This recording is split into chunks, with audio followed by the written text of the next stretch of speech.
বিয়ের দাবিতে কলেজ ছাত্রের বাড়িতে ৩ সন্তানের জননীর অনশন। তিনি বলছেন, আমাকে একাধিকবার ধর্ষণ করেছে ওই যুবক, এখন বিয়ে না করলে আমি আত্মহত্যা করব। দর্শক, এ বিষয়ে বিস্তারিত থাকছে ভিডিওতে। বিস্তারিত জানতে ভিডিওটি না টেনে সম্পূর্ণ দেখুন। গাইবান্ধা শাহদিল্লাপুর উপজেলায় বিয়ের প্রলোভনে ৩ সন্তানের জননীকে ধর্ষণের অভিযোগ উঠেছে জুয়েল রহিম নামে এক কলেজ ছাত্রের বিরুদ্ধে।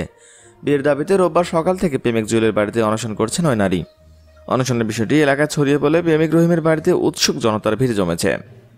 অভিযুক্ত কলেজ পড়ুয়া জুয়েল উপজেলার ইদিলপুর ইউনিয়নের ইদিলপুর গ্রামে আব্দুল খালেক মণ্ডলের ছেলে।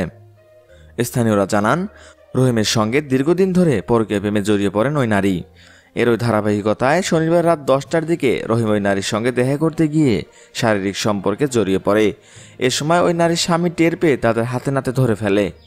পরে ঘটনা নিয়ে সংশ্লিষ্ট ইউপি সদস্য সহ এলাকাবাসী রাতভর দেন দরবার করেও কোনো সুরাহা করতে পারেনি। অবশেষে ওই নারীর স্বামী সংসার করবে না বলে তাকে বাড়ি থেকে তাড়িয়ে দেয়। বাধ্য হয়ে তিনি কলেজ পড়ুয়া প্রেমিকের বাড়িতে বিয়ের দাবিতে অনশন করতে থাকেন। অবস্থা বেগতিক দেখে স্বজনদের সহযোগিতায় রহিম বাড়ি থেকে পালিয়ে যায়। অনশন করা নারী বলেন, বিয়ের প্রলোভনে রহিম আমার সঙ্গে একাধিকবার শারীরিক সম্পর্ক করেছে, এখন বিয়ে না করা পর্যন্ত আমি এই বাড়ি ছাড়ব না।